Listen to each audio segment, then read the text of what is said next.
نبی پاک صلی اللہ علیہ وسلم نے فرمایا ابو بکر کاش تو تھوڑے سے پیسے میرے بھی ملا لیتا، بلال کو خریدنے میں میرا بھی حصہ ڈال لیتا، میں چاہتا تھا۔ ابو بکر پھر روئے، کہا یا رسول اللہ میرے پیسے کس کے ہیں؟ آقا میں بھی آپ کا، یہ بھی آپ کے۔ جناب سیدنا بلال حبشی رضی اللہ تعالیٰ عنہ کی طرف حضور نے دیکھا تو فرمایا بلال آ یار ذرا سینے سے تو لگ جا۔ اب حضرت بلال دوڑے، جب رسول پاک کے سینے سے لگے تو ایک جملہ میرے محبوب کی زبان سے فرمایا بلال تو نے بڑی سختیاں برداشت کی ہیں، تجھے میرا اللہ ہی جزا عطا فرمائے گا، تو نے بڑے دکھ دیکھے ہیں۔ اب سیدنا بلال تڑپے، رسول پاک صلی اللہ تعالی علیہ وسلم بھی روئے۔ حضور نے اپنے ساتھ بٹھا لیا سیدنا بلال کو، حضور نے گھر پیغام بھیجا، فرمایا ختیجہ گھر میں کچھ ہے تو بھیجو، بلال آیا ہے۔ اب حضرت خدیجہ الکبریٰ اندر سے کیا آواز دیتی ہیں؟ کہتے ہیں حضور مبارک ہو، اللہ نے بلال کو آزادی عطا فرما دی۔ وفاشار بی بی اندر سے۔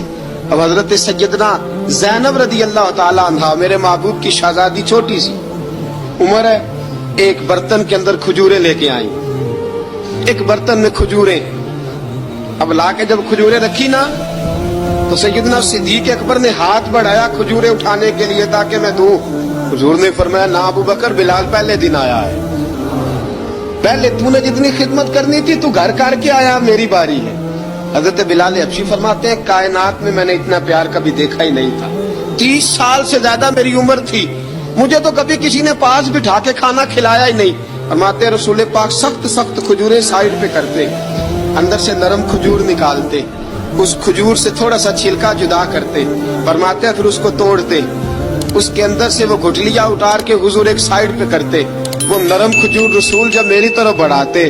حضرت بلال فرماتے ہیں بھوک تو بڑی تھی لیکن آج بھوک ساری بھول گئی تھی، آج مجھے یوں لگتا تھا جیسے میں زمین پہ نہیں عرش کی بلندیوں پہ بیٹھا ہوا ہوں، آج لگتا تھا کائنات کی ساری نعمتیں، ساری رحمتیں، سارا کرم، ساری عطا، سارا فضل، ساری عنایتیں میری جھولی میں گر گئی ہیں۔ فرماتے ہیں رسول پاک صلی اللہ تعالی علیہ وسلم نے مجھے بڑے محبت سے بٹھایا، حضور علیہ السلام نے محبت سے کھلایا، دودھ پلایا، فرماتے بڑا پیار کر کے نا۔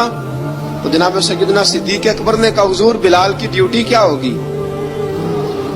حضور بلال کی ڈیوٹی کیا ہوگی؟